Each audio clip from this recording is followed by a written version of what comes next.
Hi Leute, Jigsaw hier. Wollt ihr euren Bildschirm mit Ton aufnehmen, um zum Beispiel Tutorials zu erstellen, Gaming-Videos aufzunehmen oder Präsentationen für andere zu erstellen? In diesem Video zeige ich euch die besten Möglichkeiten, wie ihr Bildschirmaufnahmen mit Audio auf eurem Windows-PC macht. Los geht's! Es gibt zwei verbreitete Möglichkeiten, den Windows-Bildschirm kostenlos aufzunehmen. Zum einen könnt ihr das in Windows integrierte Snipping-Tool verwenden. Normalerweise ist es dafür gedacht, Screenshots eures Bildschirms zu machen. Es verfügt jetzt aber auch über die Funktion der Bildschirmaufnahme. Beachtet, dass dies nur für Windows 11 Benutzer verfügbar ist. Wenn ihr noch Windows 10 nutzt, könnt ihr direkt zum nächsten Tool wechseln. Um sicherzustellen, dass die Aufnahmefunktion auch funktioniert, überprüft, dass euer Snipping-Tool aktualisiert ist. Öffnet dazu den Microsoft Store und meldet euch bei eurem Microsoft-Konto an, falls ihr dies noch nicht getan habt. Geht dann zur Option Bibliothek in der unteren linken Ecke des Bildschirms. Sucht das Snipping-Tool in der Liste der Apps und klickt auf Aktualisieren, falls ihr es sehen könnt.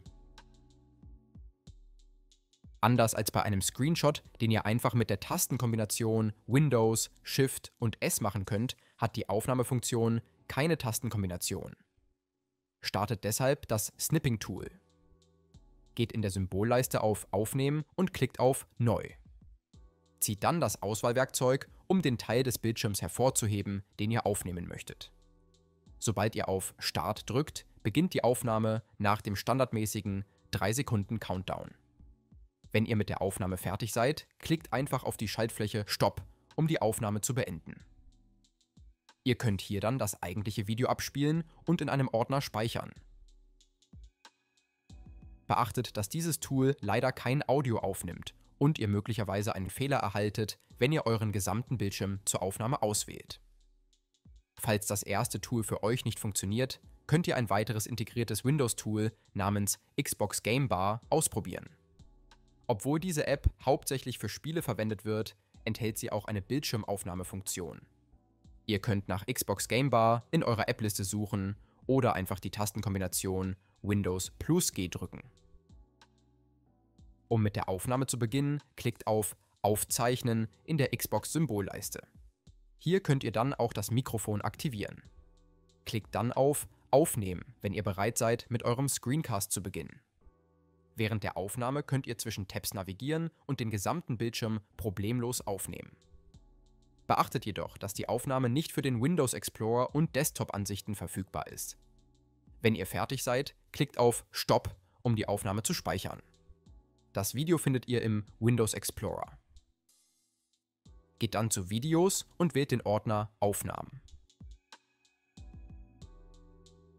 Für diejenigen, die bei der Bildschirmaufnahme mehr Funktionen benötigen, empfehle ich Movavi Video Suite. Eine Software, die mehrere Funktionen wie Videobearbeitung, Konvertierung, Aufnahme und mehr kombiniert. Sie ist sowohl für Windows als auch für Mac-Nutzer verfügbar. Um die Video Suite kostenlos herunterzuladen, klickt auf die Infobox in der oberen rechten Ecke. Alternativ findet ihr den Link auch unten in der Videobeschreibung. Wenn ihr die Website-Sprache ändern möchtet, klickt auf den Globus in der oberen rechten Ecke. Obwohl Movavi Video Suite eine kostenpflichtige Software ist, gibt es eine 7-tägige Testversion, damit ihr ein Gefühl dafür bekommt, ob es das richtige Programm für euch ist. Nach dem Herunterladen führt die ausführbare Datei aus und folgt den Anweisungen auf dem Bildschirm, um die Software auf eurem Computer zu installieren. Der Installation startet das Programm Computerbildschirm aufnehmen, um mit der Aufnahme zu beginnen. Es erscheint dann ein Pop-up-Menü auf der rechten Seite eures Bildschirms. Zur Ersteinrichtung geht in die Einstellungen, wo ihr die Konfiguration nach euren Wünschen ändern könnt. Unter dem Tab Allgemein findet ihr mehrere Funktionen, die ihr aktivieren und auch deaktivieren könnt, wie zum Beispiel das Deaktivieren des Standard-Countdowns oder das Verbergen des Aufnahmepanels. Einen Zielordner, in dem die Aufnahmen gespeichert werden, könnt ihr im Menü Dateien festlegen. Geht zum Tab Video, wenn ihr die Bildwiederholrate anpassen möchtet. Wenn ihr Cursor- und Tastaturaktivitäten in eurer Aufnahme anzeigen lassen wollt, könnt ihr dies im Tab Effekte aktivieren. Ihr könnt auch die Aufnahmedauer begrenzen und so weiter. klickt schließlich auf OK, um eure Änderungen zu speichern. Wenn alles eingerichtet ist, klickt auf die Videokamera, um die Aufnahme zu starten. Zieht dann mit dem Cursor einen bestimmten Rahmen, den ihr aufnehmen wollt, oder drückt die Leertaste, um den gesamten Bildschirm aufzunehmen. Nachdem ihr alles eingerichtet habt, gibt es zusätzliche Funktionen, die ihr vor eurem eigentlichen Screencast aktivieren könnt. Die horizontale Symbolleiste unten rechts ermöglicht es euch, eure Webcam, euer Mikrofon und auch die Systemtöne einzuschalten. Wenn euer Mikrofon eingeschaltet ist, könnt ihr auch auf das Zahnradsymbol klicken und die Rauschunterdrückung für einen klareren Ton aktivieren. In der Symbolleiste könnt ihr die Funktion Tastatur aktivieren, die die von euch gedrückten Tastenkombinationen erfasst. Ihr könnt auch zusätzliche Mauszeigereffekte hinzufügen, wenn ihr möchtet. Wenn alles fertig eingestellt ist, klickt auf Aufnehmen, um mit der Aufnahme zu beginnen. Beachtet, dass ihr in der kostenlosen Testversion den Bildschirm nur 7 Minuten lang aufnehmen könnt und das Video ein Wasserzeichen hat.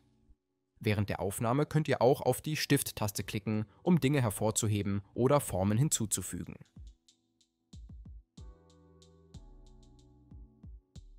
Wenn ihr mit der Aufnahme fertig seid, klickt einfach auf die Stopp-Taste in der Symbolleiste.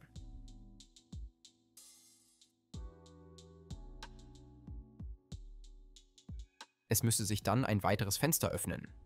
Hier könnt ihr Bearbeitungen vornehmen. Wenn ihr es sofort speichern möchtet, klickt auf die Exportieren-Taste. Jetzt könnt ihr die Datei umbenennen, den Ordner ändern, das Format einstellen und die Qualität anpassen. Wenn ihr fertig seid, klickt auf die Speichern-Taste, um den Export zu starten. Nachdem die Datei exportiert wurde, klickt auf Im Ordner anzeigen, um zum Ordner zu gelangen. Okay, wenn ich euch weiterhelfen konnte, würde ich mich über einen Daumen nach oben und ein Abo freuen. Und falls ihr zu Hause noch alte Smartphones, Spielkonsolen oder Tablets rumliegen habt, schaut gerne mal auf meiner Website vorbei. Dort könnt ihr eure gebrauchten Dinge, die ihr nicht mehr benutzt, bequem und zu guten Preisen verkaufen. Und bevor ihr etwas direkt neu kauft, könnt ihr hier auch von uns erneuerte Technikprodukte günstiger bekommen. Den Link zu der Website findet ihr in der Videobeschreibung. Bis zum nächsten Mal, ciao.